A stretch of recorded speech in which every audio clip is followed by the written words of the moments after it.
Hello student, देखिएगा क्या है क्वेश्चन त्रिभुज चैप्टर का क्लास 10th का। क्वेश्चन कह रहा है कि दिए गए चित्र में एक चित्र क्वेश्चन में दिया है फिगर डीई समांतर एसी। डीई समांतर है किसके? एसी के। ठीक है। और क्या कह रहा है? और दिया है बीई बटे ईसी बराबर बीसी बटे सीपी। तो हमने इसको समीकरण 1 मान लिया है। और कह रहा है कि तो सिद्ध करो, हमें प्रूव करना है। क्या प्रूव करना है? डीसी समांतर एपी। डीसी समांतर एपी यानी कि ये जो डीसी है ये वाला, ये एपी के समांतर सिद्ध करना है। कब होगा? किसी त्रिभुज में, फिर में क्या है सेल्स फिर में, किसी त्रिभुज की किसी एक भुजा के समांतर अगर कोई हम लोग लाइन खींचे, रेखा खींचे, तो वो शेष दो भुजाओं को दो बिंदुओं पे काटती है। अगर वो समांतर है तो फिर ये जो दो बिंदुओं पे काटती है तो उन दोनों भुजाओं को समान अनुपात में बांटेगी। समान अनुपात में बांटेगी। ये प्रमेय है। इसी प्रमेय का हम लोग यूज करके सिद्ध कर लेंगे। तो सिद्ध हमें करना है डीसी समांतर एपी।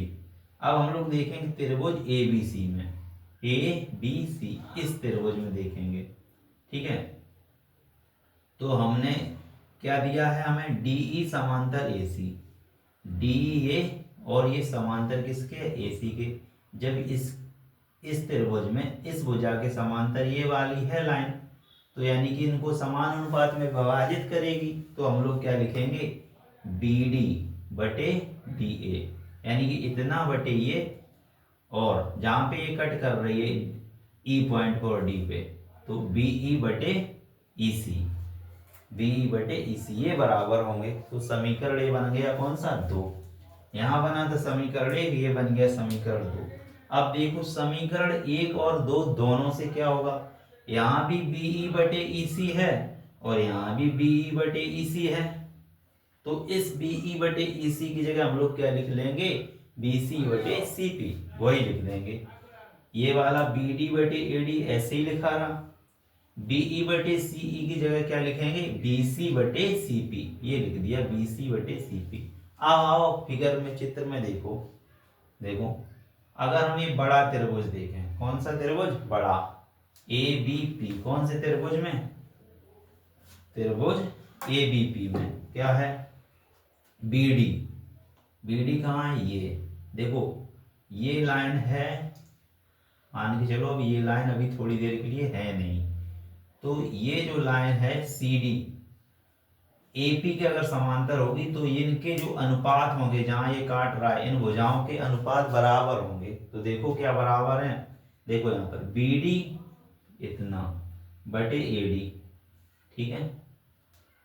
और बराबर में देखो, अब इस भुजा को देखो, BC बटे CP। तो ये जब बराबर है तो ऐसी कंडीशन लग जाए तो ये प्रमेय बन जाती है। कौन सी बन जाती है? प्रमेय 1, जिसे हम थेल्स प्रमेय कहते हैं। उससे क्या हो जाएगा? जब ये अनुपात बराबर हो जाएंगे तो हम लोग लिख देंगे कि DC समांतर है किसके?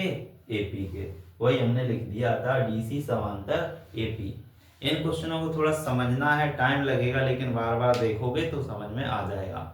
और आपको अगर इम्पोर्टेंट नोट्स चाहिए क्लास 10 और 12 के, तो आप इस नंबर पर व्हाट्सएप पर संपर्क कर सकते हैं। व्हाट्सएप नंबर है 7055667037। ठीक है। मिलते हैं नेक्स्ट वीडियो में। जय हिंद।